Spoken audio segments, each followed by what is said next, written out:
नाजरीन अस्सलाम वालेकुम। इमरान खान की रिहाई पाकिस्तान के लिए एक अहम मामला है। पाकिस्तान तहरीक इंसाफ को पैगाम भी दिया जाएगा। एस्टेब्लिशमेंट और नून लीग अपनी शरायत इन दोनों को मिला के उन्होंने जो तरीका इमरान खान साहब के सामने पेश करना है, ये हुकूमत का प्लान है। देखें इमरान खान की तरफ से क्या शराइत थी। मैंडेट की वापसी, आइन और कानून की हुक्मरानी, कैदियों की वापसी, ये तीन अहम मुतालबे थे। एस्टेब्लिशमेंट की तरफ से मुतालबा क्या था कि आप 9 मई पर माफी मांग लें और फिर हम इन मामला को ठीक करते हैं। ये डेडलॉक था। दोनों तरफ से किसी सूरत मामला आगे बढ़ने को तैयार नहीं थे। खान 9 मई पर माफी मांगने को तैयार नहीं था क्योंकि वो कहते हैं कि हमने ये काम किया ही नहीं। अब दरमियानी रास्ता हुकूमत ने ये निकाला है कि अगर इमरान खान मैंडेट वापसी के मुतालबे से पीछे हट जाए तो एस्टेब्लिशमेंट और नून लीग माफी के मुतालबे से पीछे हट जाएंगे, यानी कि दोनों अपनी अपनी शर्त खत्म करेंगे और आइन और कानून की शर्त रहेगी। अब तीसरी शर्त जो कैदियों की रिहाई का मामला है वो फौरन तस्लीम कर लिया जाएगा। उसमें इमरान खान की रिहाई भी शामिल होगी। इमरान खान मैंडेट की वापसी के मुतालबे से दस्तबरदार होंगे और ये लोग 9 मई के मामले को दफन करेंगे। तो इमरान खान कोई तहरीक ही नहीं चलाएंगे, तो नून लीग बाकायदा तौर पर तहरीक इंसाफ का साथ भी देगी। इमरान खान की रिहाई हर सूरत में मुमकिन करवाएंगे।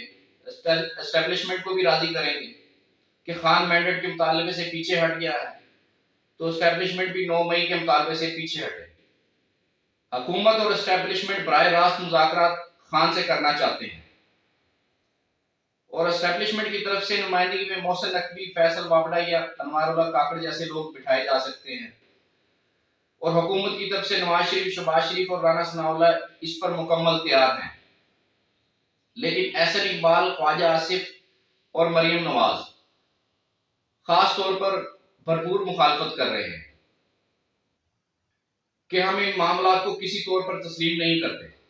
आसिफ अली जरदारी पीपल्स पार्टी के इस मामले में न्यूट्रल हैं।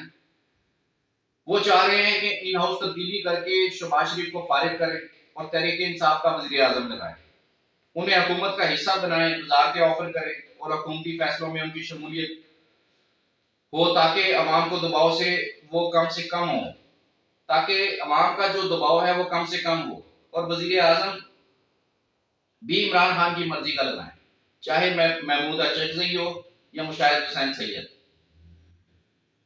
इमरान खान कोई भी नाम दे, उसे वज़ीर आज़म बनाने पर तैयार है। अब सवाल ये है कि सब मजबूर क्यों हो रहे हैं, इनका मसला क्या है। असल में हुकूमत और एस्टेब्लिशमेंट मिलकर हुकूमत चलाने में नाकाम, अदालती निज़ाम चलाने में नाकाम, इंतजामी मामला चलाने में नाकाम। मुल्क हर गुजरते दिन में तबाही और बर्बादी की तरफ जा रहा है। मुल्क डूब चुकी है। इसी साल में 12,000 कंपनियां पाकिस्तान छोड़कर चली गई। पाकिस्तानी अपना सरमाया पाकिस्तान से निकालकर दुबई शिफ्ट हो रहे हैं।